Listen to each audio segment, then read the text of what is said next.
Imagina alguém que na infância pegava peças de roupa, de lençol, toalha de banho, para dar um certo peso, embolava tudo assim para virar um neném, para brincar, fazendo daquele amontoado de roupa embrulhadinho, com um pezinho mais ou menos de um RN, e ficava ali o dia, porque essa era a boneca que tinha. E com uma amiga, prima, pegava uma garrafa PET de 2 litros, enchia de areia para ficar mais pesada, também perfurava buraquinhos tanto para fazer as perninhas quanto os bracinhos, e ali customizava, né? Fazia um brinquedo artesanal. Essa era eu. E isso é o típico natural de uma criança que sempre sonhou ser mãe. E hoje eu vou falar sobre esse assunto que eu tanto procrastinei.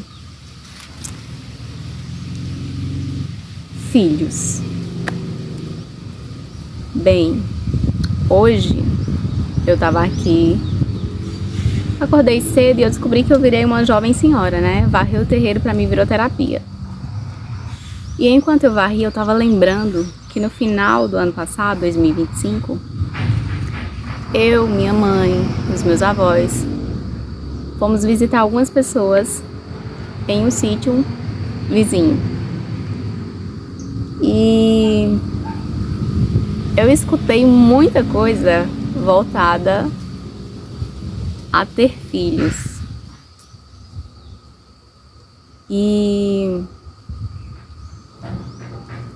isso me fez muito refletir, porque eu sempre sonhei, de fato, em ser mãe. E um dos meus sonhos era ser mãe jovem. Eu sempre achei muito bonito. Imagina lá uma quarentona com uma moça de 20 ou um rapaz de 20 anos. Eu sempre achei muito lindo. Tanto que uma das metas que eu tinha era ser mãe entre 20 e 25 anos. Só que depois, pelo relacionamento que eu tava, não me sentia segura. Eu prorroguei, eu coloquei entre 28 e 30. E hoje, aos 26 anos, essa idealização que eu tinha de ser mãe jovem entre 25 anos, por aí, já se foi. E entre 28 e 30, pelo visto também. Mas, voltando ao passeio.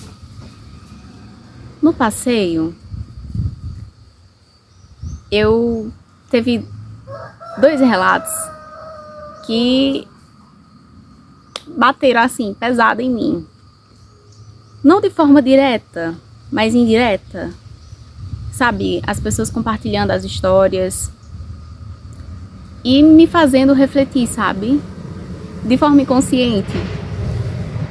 E uma delas, prima da minha mãe, né? Prima legítima da minha avó. Mãe, quando eu falar mãe, minha gente, é minha avó. Quando eu falar mãe, é minha mãe. Uma delas teve 8 filhos, eu acho. Aproximadamente, sabe? Acima de 5, acima de 6. Bastante filho. E de todos os filhos que ela teve, só um mora ao lado dela.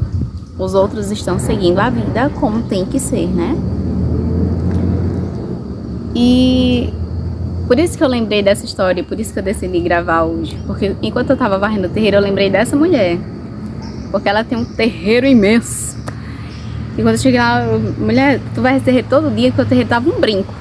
Aí ela, assim, todo dia eu acordo 5 da manhã e varro. Gente, então, lembrei dela. E decidi falar sobre. E A história dela me chamou a atenção porque ela teve vários filhos e hoje só tem um ao lado dela, morando ao lado, né? Que tá ali presente. Os outros estão seguindo a vida, morando longe. Ela é viúva, então ela mora sozinha na casa dela e o filho mora sozinho na casa ao lado. E ela hoje vive ali da aposentadoria, cuidando da casa dela, vai às missas, vai à casa de familiares. Essa é a rotina dela.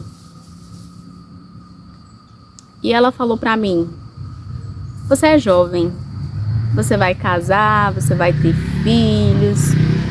E eu pensando ali, né? Jéssica com Jéssica. Mas tudo bem. Depois, andando naquela comunidade, nós chegamos a uma casa de uma outra prima da minha avó. E ela, diferente dessa primeira prima, ela não constituiu família, ela não casou, ela não teve filhos. E nós não estávamos falando sobre a minha vida, né? Porque geralmente as pessoas querem entender: nossa, tão nova, se divorciou, isso e aquilo. É natural. E nós não estávamos falando sobre mim. E ela morando sozinha, uma casa muito bonita, cuidando da roça dela e tudo mais. E ela falou o seguinte: minha filha, eu tava trabalhando na roça, tirei não sei quantos sacos de feijão, não sei quantos de fava, mas eu sou sozinha, fica difícil trabalhar, que eu não tive filho, não tenho ninguém, é só eu na minha casinha. É tão ruim ser sozinha, é tão ruim não ter ninguém. E eu pensando, né, ali. E daí eu parei e pensei. Depois, né, fiquei remoendo as histórias em mim. Porque quando eu decidi sair do relacionamento, eu saí entregando a Deus, assim, de fato, né? Meu Deus, eu queria tanto ser mãe. E quando eu me entreguei 100% a alguém, eu fui frustrada. Eu não sei se eu quero mais. E quando eu procurei os pastores de onde eu congrego, a missionária, ela falou uma palavra muito forte que assim arrupiou. Quando eu falei: meu Deus, eu não sei, eu não tô aberta. Hoje o meu foco é cuidar de fato da minha saúde, da minha vida, dos 3 pilares: corpo, alma e espírito. Físico, emocional e espiritual. É o que eu quero cuidar no momento, então tô focando no eu. Não é ser egoísta, não é sobre isso, é porque eu acho que pra você tentar, você tem que estar curado. E é isso que eu tô procurando pra mim agora. Só que quando eu falei isso pra missionária, ela falou o seguinte: Jéssica, não se prenda à questão que você queria ser mãe jovem. Ela deu até o testemunho dela, que o último filho dela e do pastor, ela teve aos 42. E na hora que ela falou: você vai gerar, eu arrupiei. Meu Deus. Meu Deus. Mas hoje, refletindo sobre muitas coisas, sobre muitas histórias, vendo assim muita experiência de pessoas próximas, né, que tiveram filhos, constituíram família e mesmo assim hoje são sozinhas. Ou pego o exemplo aí das 2 primas da minha avó. Uma casou, teve vários filhos, ficou viúva. E ela não é uma velha não, tá? Ela tem o quê? Seus 65, no máximo 70. Mas faz de um tudo. Mas ela tá vivendo a solitude dela. Só, mas vivendo bem. A outra não constituiu família. mas também tá vivendo só, a solitude dela, na casinha dela. E ela falou que o que ela falou pra mim é tão ruim viver só. Talvez ela se questione o fato dela não ter tentado, sabe? E no meu caso, eu tentei. E pode ser que futuramente, quando eu estiver 100% curada, quando eu estiver bem, quando eu estiver ali nos meus 3 pilares bem resolvida, talvez se aparecer uma pessoa que vale a pena tentar, por que não? E só que hoje eu não sinto mais aquela necessidade de ser mãe. Eu até estava me questionando sobre isso, porque usando os exemplos aí que eu vivi de pessoas próximas e também entendendo um pouco mais sobre a questão da maldição hereditária, enfim, coisas que acontecem na família que tem a tendência de acontecer nas próximas gerações. Eu parei e refleti. Tá, primeiro eu tenho que quebrar em mim. Eu tenho que quebrar em mim a questão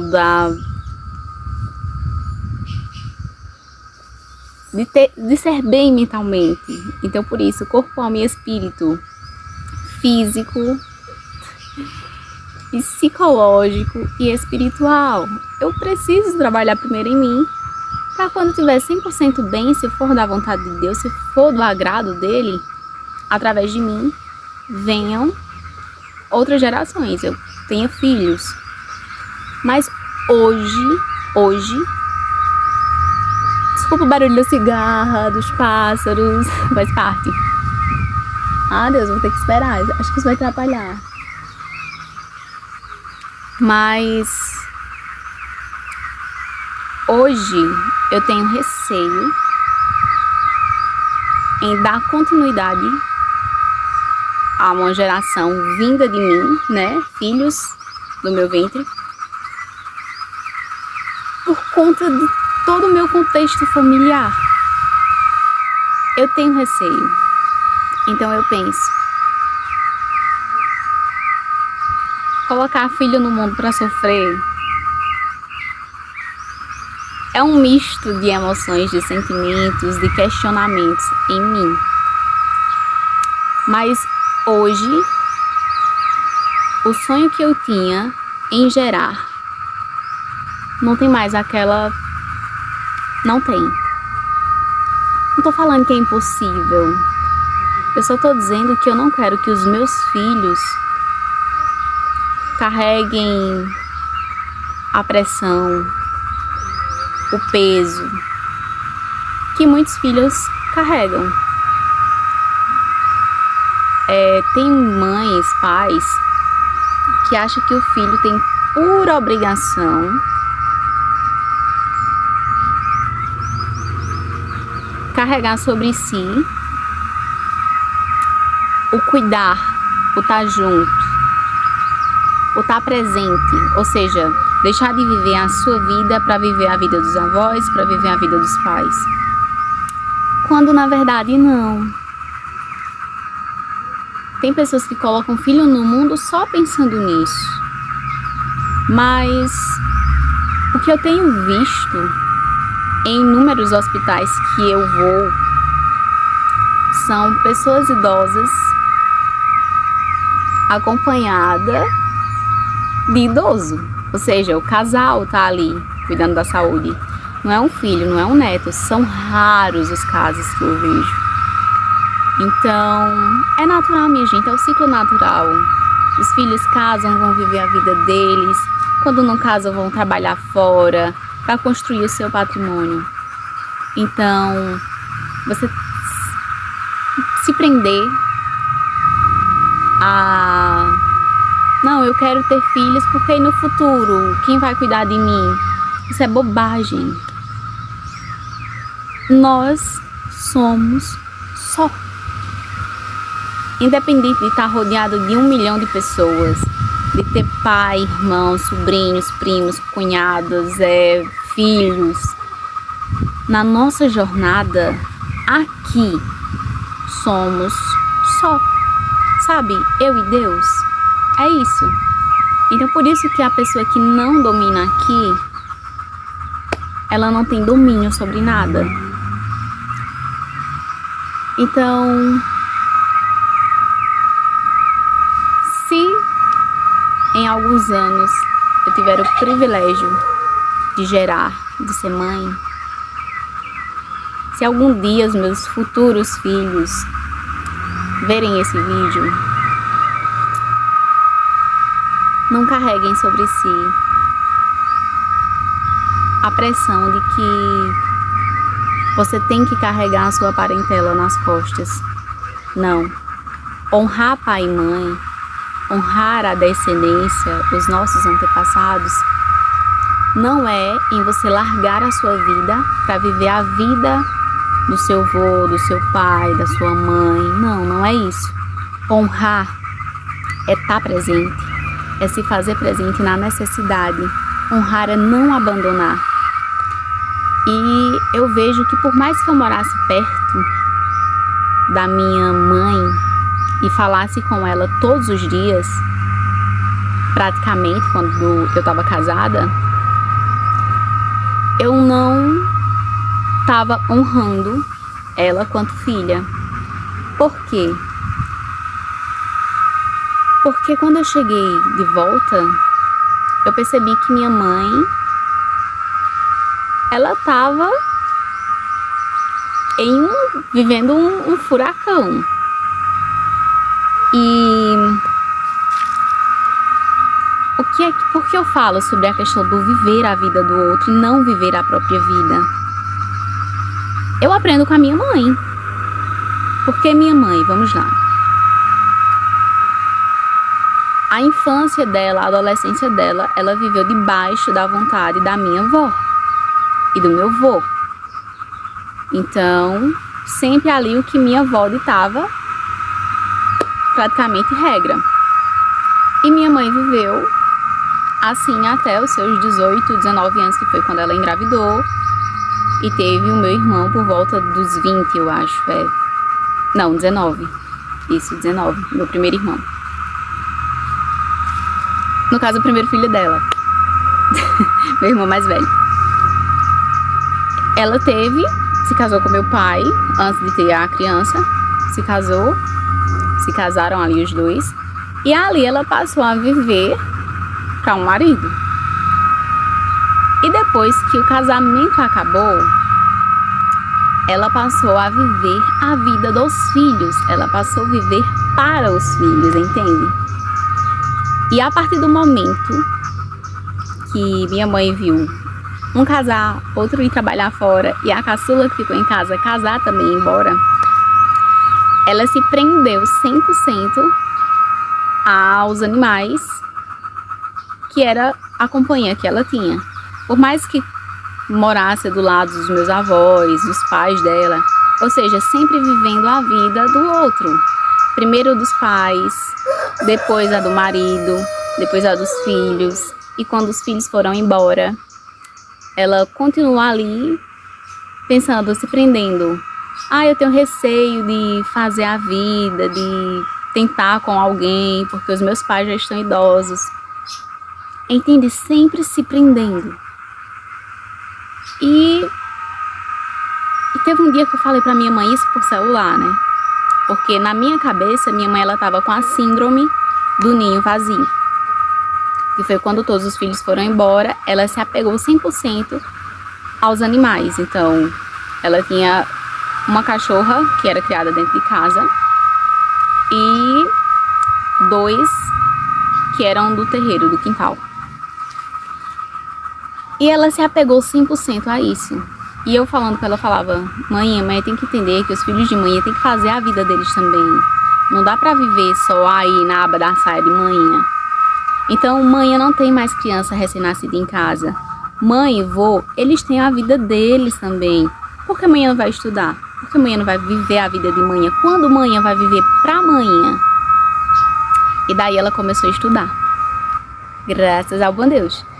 Começou a estudar e criar um ciclo de amizade, o que foi bom pra ela. Só que mesmo assim, quando ela se via em casa, ela estava sozinha, a companhia dela era a cachorra. Mas o que aconteceu? Atropelaram a bendita da cachorra. E aí eu acho que foi onde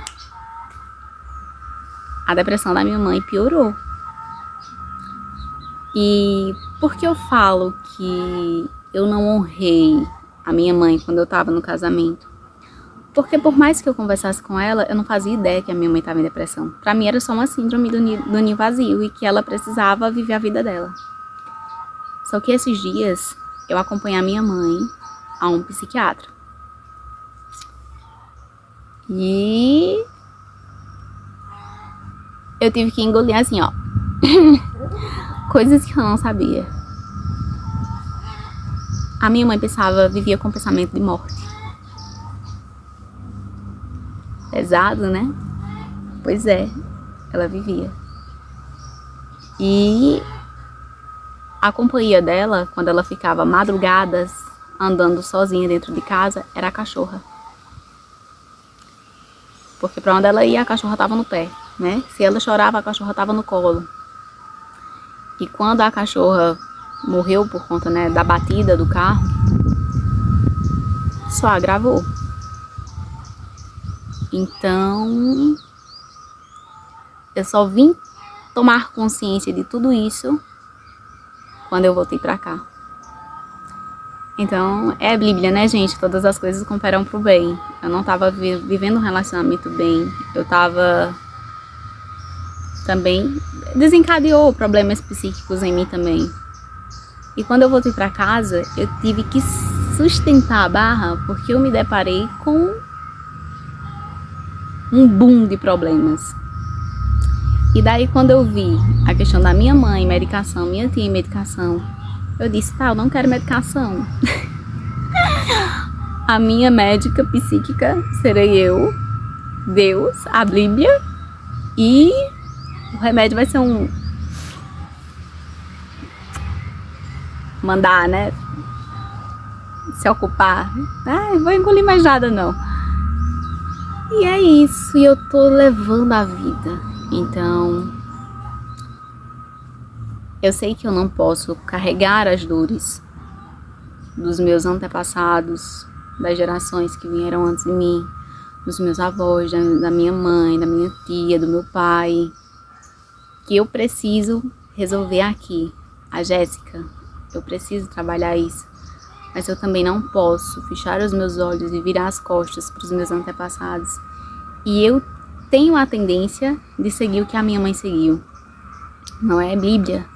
Então eu tenho a tendência de me prender a estar vivendo a vida do outro. E eu não quero. Eu quero honrar a minha mãe, honrar os meus avós, honrar a minha família. Mas eu quero viver a vida da Jéssica, sabe? E é um tanto difícil passar por tudo isso, mas eu peço ajuda a Deus para seguir. E isso desencadeou ali a questão do eu quero mesmo ser mãe, eu quero mesmo ter filho para ele viver dessa forma ou semelhante a isso. Levantou esse questionamento em mim. Então, primeiro é tentar melhorar ao máximo que der a minha situação atual. Quebrar de fato, sabe, todas as barreiras que existem em mim. Para quando tudo estiver melhor, no tempo certo, no momento certo, e eu estiver me sentindo bem para tal, aí sim, se realmente eu ver que vale a pena. Se não, tá tudo bem. Eu já entendi que, independente de ter 500 irmãos, 300 filhos, na vida, na caminhada, na jornada da vida, nós somos sozinhos. Porque aqui, quantas vezes eu não tive em um ambiente que tinha mais de 300 pessoas por período. E eu me sentia sozinha. Era eu e Deus. Era aqui, ó. Entende? E eu acho que esse é um dos maiores ensinamentos deixados por Cristo. Controlar, dominar, ser Senhor daqui. E é isso que eu tenho tentado e buscado fazer diariamente, para não surtar com tudo, sabe? É difícil, mas é um exercício diário. E eu tô em paz com a decisão que eu tenho feito de me resolver. Eu tô bem. E se eu gerar, se um dia acontecer, amém. Será um privilégio. Mas se não acontecer, tudo bem também. Eu já entendi que eu não preciso de outro, ou de alguém, ou de algo para viver, sabe? E é isso. Pode ter ficado um vídeo de um desabafo, talvez confuso, talvez um assunto pesado, um tanto duro, mas é a realidade.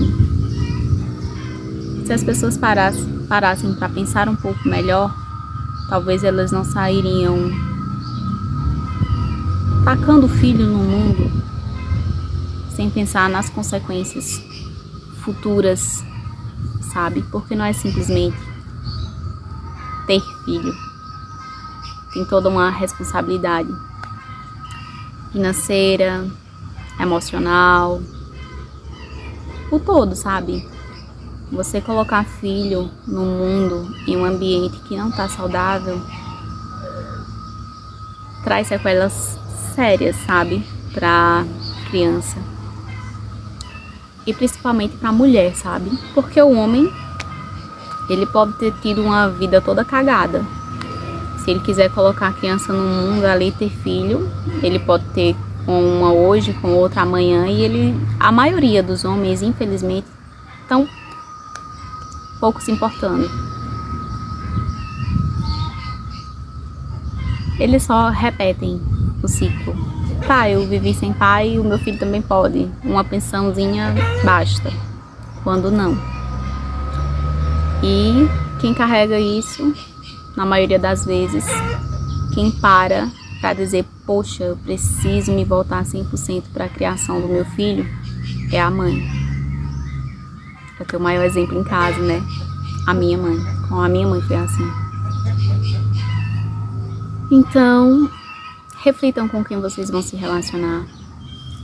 Em qual ambiente vocês vão colocar os filhos de vocês. Qual meio que vocês querem instruir os seus filhos. Porque a Bíblia fala, né? Guia o teu filho para que ele não se desvie do caminho. E isso é como um todo. É isso, o vídeo já tá longo, eu não irei fazer cortes, será assim, simples, como eu acho que é o nicho que eu me enquadro melhor, sabe? Falar, refletir, porque de rotina de vlog, a minha vida ela é praticamente a mesma, né? Hospital, hospital, hospital, organizar a casa, estudar para minha pós, cuidar da minha saúde, fazer milésimos banhos de assento e praticar o autocuidado, né, que eu tenho tentado desenvolver e praticar isso diariamente, tanto de forma física como também psíquica, lendo e atribuindo conhecimento sobre coisas que realmente vão me edificar e irão me acrescentar algo. É isso, um beijo, fica com Deus e até o próximo vídeo. Tchau!